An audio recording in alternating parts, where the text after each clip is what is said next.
Chapter 5. Ernest and May.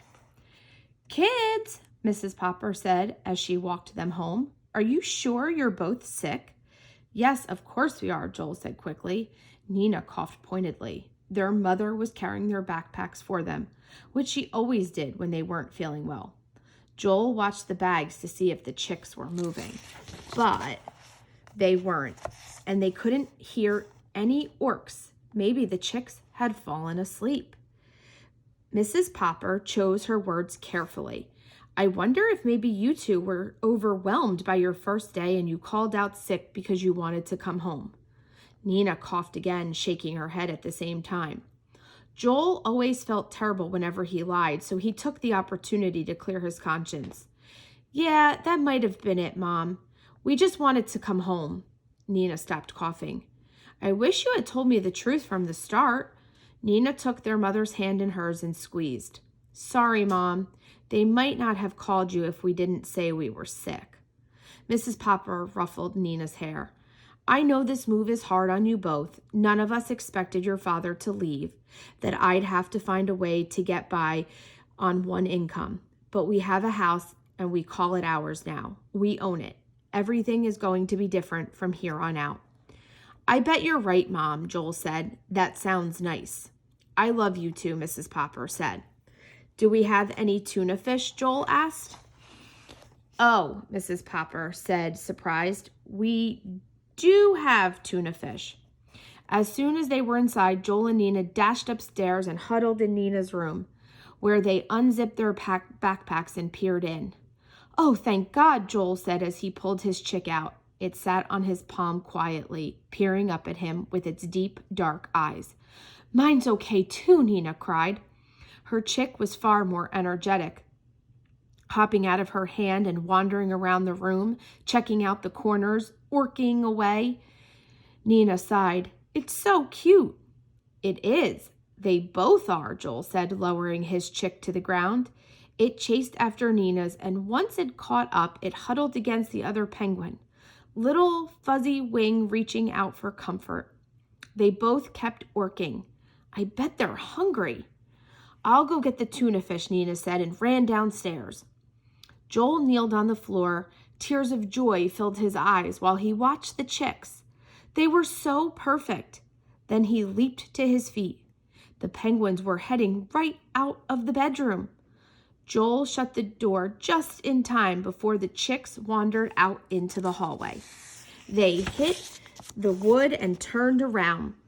The startled chicks orked even louder. 2 baby penguins were going to be a lot of work. "Here, you two," Joel said, lying on his stomach so he was eye level with them. "Come say hi." The penguins waddled over awkwardly passing right by Joel's head and wedging into the space between his neck and the floor. On either side, Joel laughed. "You guys want to feel like you're under an adult penguin's belly, don't you?" "Ork, ork." Fuzzy feathers tickled Joel's throat. It was all he could manage not to laugh out loud. The door creaked open. Joel didn't want to disturb the nesting penguins, so he didn't dare look up to see who was coming in. He was relieved to see Nina's sneakers coming toward him, not his mother's loafers. Nina set down a plate of tuna fish. "We're lucky Mom is so distracted by moving in," she said. "She didn't even notice I was making a plate of plain tuna. Come on, birds, it's lunchtime." The chicks wriggled out from under Joel's throat. They waddled over to the plate, brought their eyes close to the fish, then looked up at Nina and Joel expectantly. "What are they waiting for?" Joel asked. In the books from the library, it looked like the parents fed the chicks. "I don't remember that part. How do they feed them? It's not like penguins have hands to hold fish." "No, they, regurgitate." Nina opened her mouth and did a very believable impression of vomiting. "Gross." Nina picked up a piece of tuna and dangled it over the chick's head. They opened their mouths and bounced. "Ork, ork." She dropped the morsel into one mouth, and the chick happily gummed it down. Joel sat up, selected a piece of tuna, and dropped it into the other chick's mouth. That bird, too, eagerly swallowed the food. We should call them Hungry and Edie, Nina proposed. The Popper penguins were named after famous travelers, Joel said. We don't know if these are boys or girls yet. But what if we name them Ernst for Ernst Shackleton, who went to the South Pole, and May for Mae Jemison, Nina said. She went to space. Perfect. That'll be the more energetic one. Your shyer one can be Ernst. Joel picked Ernst up and looked into his eyes. You can be as shy as you want. We'll take good care of you. Kids, their mother called from downstairs, you promised to help me since you're not actually sick. We'll take these two down to the basement and then go help Mom, Joel whispered. They each scooped a chick into their t-shirts and hustled downstairs.